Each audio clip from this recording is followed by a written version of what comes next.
রোদে গেলে ট্যান পড়ে কিন্তু তোমার স্কিনকে প্রোটেক্ট করার জন্য। যে যারা মোবাইল ফোন ইউজ করে না, স্মার্টফোন, এবং যারা দিনে 4 ঘন্টার বেশি স্মার্টফোন ইউজ করে, তাদের ক্ষেত্রে ডার্ক সার্কেল কিন্তু অনেকটাই বেশি। যেমন কারো যদি খুব ড্রাই স্কিন হয়, শীতকালে দেখা যায় যখন স্কিনটা এমনি ড্রাই থাকে, এরকম ক্ষেত্রে আমরা এমন দেখি যে তখন যদি তুমি এই ধরনের জিনিস বেশি মাখো তাহলে কিন্তু হিতে বিপরীত হতে পারে। মানে তোমার আলট্রাভায়োলেট রে তোমার সেলের মধ্যে ঢুকবেই না, সেইটার জন্য তোমাকে একটা সানস্ক্রিন মাখতে হবে।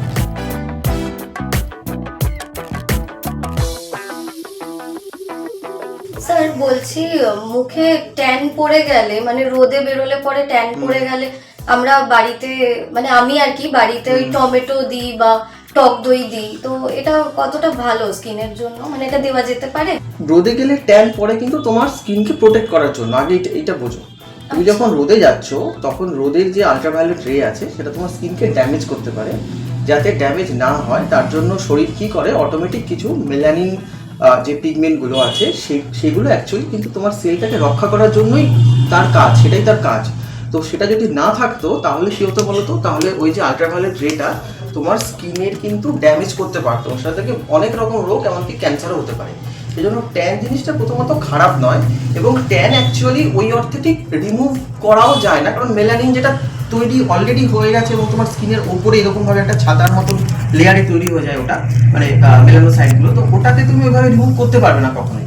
যেটা করা যায় সেটা হচ্ছে যে মেলানোসাইট যাতে ওরকমভাবে তৈরি, মানে যাতে ওই ট্যানিংটা না হয় ইন দ্য ফার্স্ট প্লেস, সেটার জন্য কি করতে হবে, শরীরকে এটা বোঝাতে হবে যে আবার তোমার স্কিন ড্যামেজ হচ্ছে না, মানে তোমার আলট্রাভায়োলেট রে তোমার সেলের মধ্যে ঢুকবেই না, সেইটার জন্য তোমাকে একটা সানস্ক্রিন মাখতে হবে।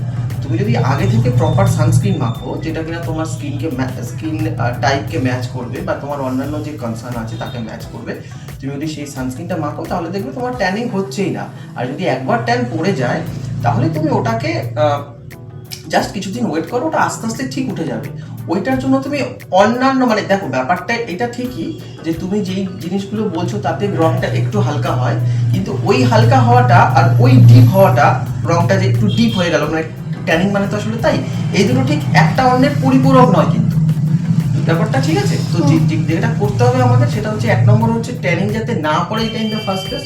আর তোমার যেটা সেকেন্ড কোয়ারি, যে যেটা বলছো যে তুমি আমি লেবু মাখবো কিনা, বা হ্যাঁ, মানে ঘরোয়া জিনিসগুলো ব্যবহার করতে পারি কিনা, টক দই বা টমেটো, ওগুলো নিশ্চয়ই ব্যবহার করতে পারো। ওগুলোর মধ্যে অ্যাকচুয়ালি কি আছে না, ওগুলোর মধ্যে খুব মাইল্ড অ্যাসিড থাকে, তো তাতে কি হয়, স্কিনের ওই ওপরের লেয়ারটা অ্যাকচুয়ালি একটু এক্সফোলিয়েট করে, মানে যেটা আমরা কেমিক্যাল পিলিং করি না, কেমিক্যাল পিলিংয়ে ওই ধরনের অ্যাসিডগুলোই একটু বেশি কনসেন্ট্রেশনে দেওয়া হয়, আর ঘরোয়া ওই শসা বা ওইগুলোর মধ্যে ওটা একটু কম কনসেন্ট্রেশনে থাকে। এটাই ডিফারেন্স।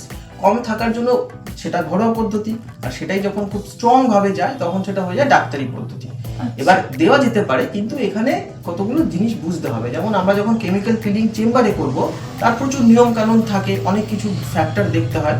সেরকম কিন্তু যখন আমি ঘরোয়া পদ্ধতিতে তুমি যখন এইগুলো করছো, তখনও কিন্তু অনেক নিয়ম, অতটা না হলেও, মানে অত কড়াকড়ি নেই, কিন্তু কিছুটা দেখতে হবে, কারণ যেহেতু ওটা একটা অ্যাসিড, খুব মাইল্ড অ্যাসিড।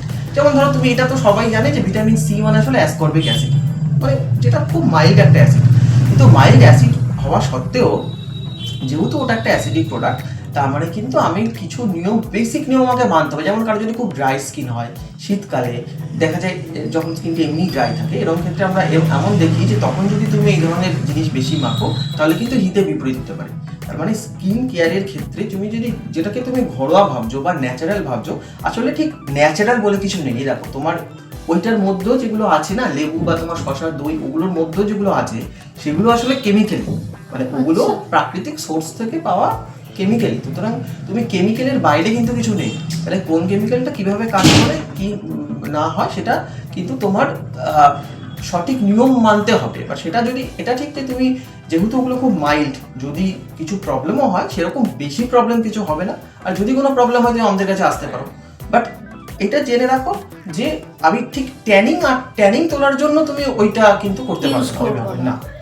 আচ্ছা, শসা ইউজ করা যায় ডার্ক সার্কেলের জন্য? বলে না যে শসা দিলে ডার্ক সার্কেল কমে। না, ডার্ক সার্কেল কেন হচ্ছে তাহলে তুমি বলো আমাকে।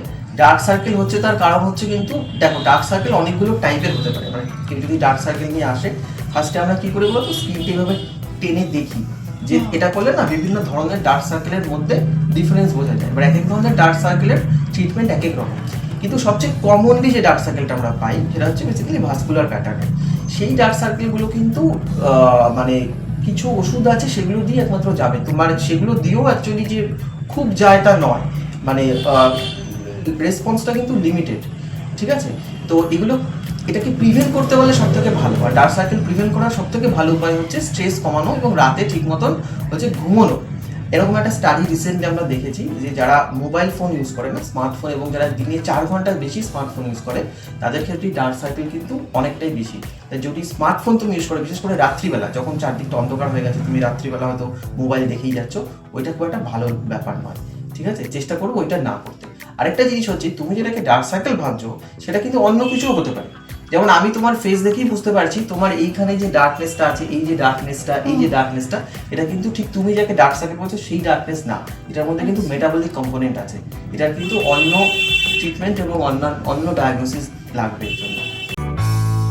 লাইক ও সাবস্ক্রাইব করার পাশাপাশি বেল আইকনটি প্রেস করতে ভুলবেন না। ওয়েল টক, টকিং ওয়েলনেস।